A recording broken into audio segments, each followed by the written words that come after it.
Good morning children.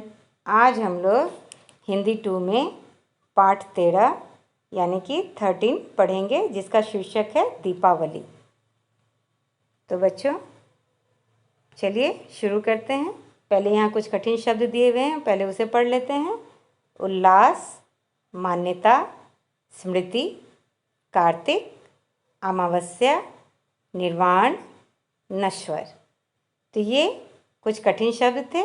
इनके अलावा भी पाठ में कुछ कठिन शब्द आपको मिलेंगे। मैंने कुछ कठिन शब्द लिखा है, उसे मैं आपको PDF में भेज दूंगी। लेकिन उनके अलावा जो मैंने दिया है, इनके अलावा भी आपको कोई शब्द कठिन लगेंगे तो आप उसे लिखेंगे। ठीक है बच्चों, तो चलिए शुरू करते हैं। दीपावली।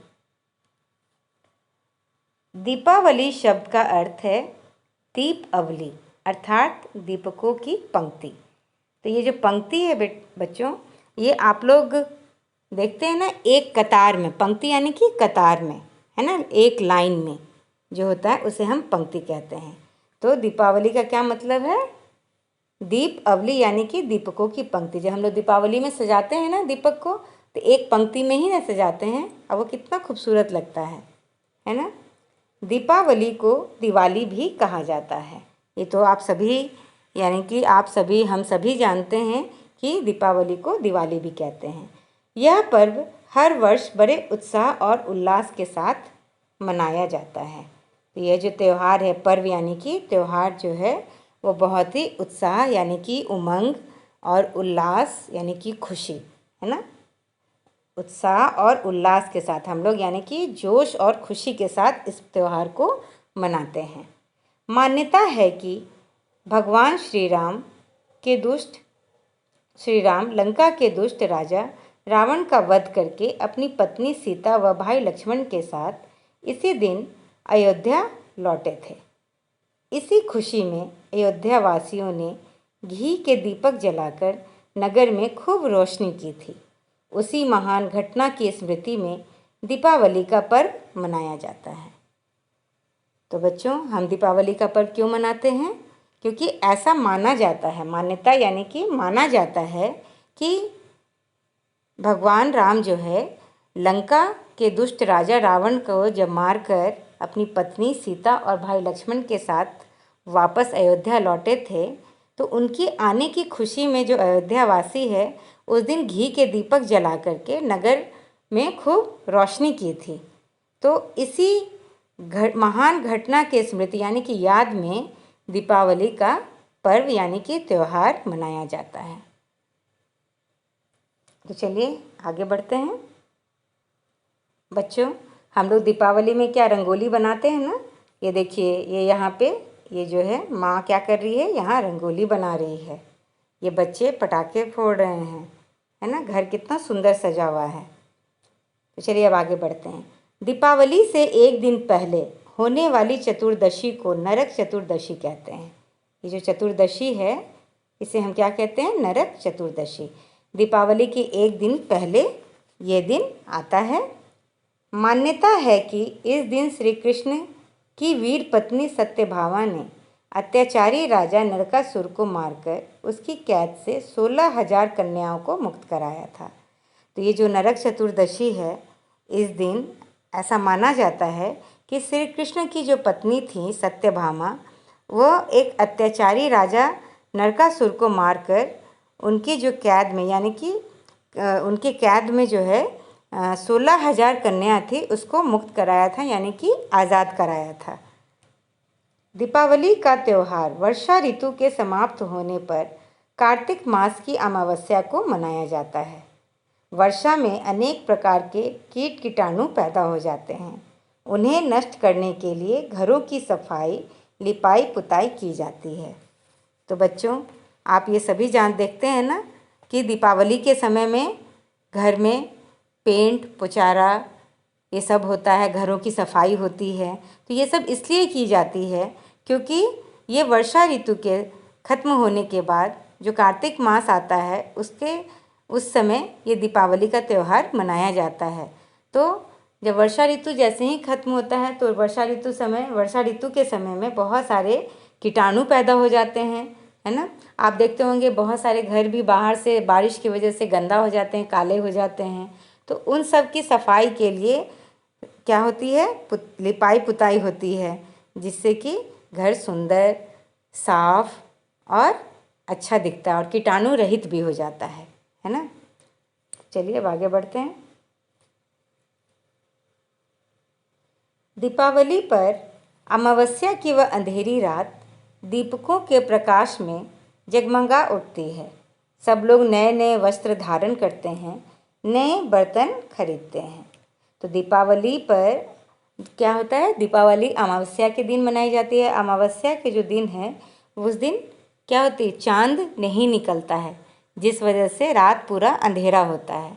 तो उस अंधेरी रात में क्या होता है, दीपक जलाया जाता है और उसके प्रकाश से चारों ओर उजियारा हो जाता है ना। और सब लोग नए नए वस्त्र यानी कि कपड़े धारण मतलब पहनते हैं और नए बर्तन भी खरीदते हैं। दीपावली पर रात को लक्ष्मी गणेश की पूजा की जाती है।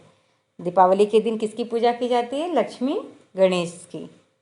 लोग इस अवसर पर मित्रों और संबंधियों को बधाई देते हैं और मिठाई बांटते हैं। इस दिन क्या करते हैं, लोग आपस में एक दूसरे को बधाई देते हैं, है ना, और मिठाई भी बांटते हैं। बच्चे खेल खिलौने पाकर खुश होते हैं। वे पटाखे चलाकर फूले नहीं समाते। पटाखों के शोर और धुएं से प्रदूषण फैलता है, इसलिए दिवाली पर कम से कम प्रदूषण फैलाने वाले पटाखे चलाने चाहिए और वह भी बहुत सावधानीपूर्वक। तो बच्चों, इस दिन क्या होता है, आप लोग पटाखे चलाते हैं ना, तो पटाखे जो है नहीं चलाना चाहिए। हम किसी और तरीके से भी खुश हो सकते हैं, इस त्यौहार को अच्छे से मना सकते हैं। हम लोग दीपक जलाते हैं, घर में मम्मी अच्छे अच्छे पकवान बनाती हैं, उसके बाद आप घर को सजाते हैं, अपने दोस्तों के साथ मिलकर खेलिए। कोई ज़रूरी नहीं है पटाखा चलाना। पटाखा से एक तो क्या होता है, हमारे वातावरण प्रदूषित होते हैं, दूसरा आपको जलने का डर भी रहता है। अगर गलती से अगर वो हाथ में ही फूट जाए, बम वगैरह जो मिलता है, तो उससे क्या होगा, आपको कष्ट होगा, है ना। तो इसलिए आप लोग दीपावली पर अब पटाखे चलाना छोड़ दीजिए, ठीक है बच्चों, तो वो ज़्यादा अच्छा होगा। चलिए आगे बढ़ते हैं। दीपावली के दिन भगवान महावीर ने निर्वाण प्राप्त किया था। निर्वाण यानी कि मोक्ष प्राप्त करना, मानी सांसारिक मोह माया जो होती है, जो लोग त्याग कर देते हैं, उसे हम कहते हैं मोक्ष, ठीक है बच्चों। तो ये लोग उससे ऊपर उठ जाते हैं, तो उन्होंने इस दिन अपने शरीर का त्याग किया था। स्वामी दयानंद ने इसी दिन नश्वर देह का त्याग किया था। तो नश्वर क्या होता है, नश्वर यानी कि नष्ट होने वाला। तो जो चीज़ खत्म होने वाला हो, हमारा शरीर क्या है, एक दिन खत्म हो जाएगा। तो स्वामी दयानंद ने भी इसी दिन यानी कि दीपावली के दिन ही इस देह का त्याग किया था। इसी दिन सिखों के छठे गुरु हरगोविंद सिंह ग्वालियर के किले से मुक्त हुए थे। और इस दिन और क्या हुआ था, सिखों के जो छठे गुरु थे हरगोविंद सिंह, वो ग्वालियर के किले से मुक्त हो गए थे। स्वामी रामतीर्थ भी, कौन, स्वामी रामतीर्थ भी इस दिन परलोक सिधारे थे। इन महापुरुषों की यादें इसी महापर्व के साथ जुड़ी हैं, है ना।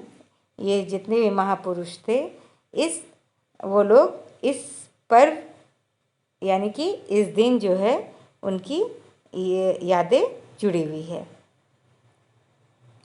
दीपावली के अगले दिन गोवर्धन पूजा होती है ना। दीपावली के अगले दिन किसकी पूजा होती है, गोवर्धन पूजा होती है।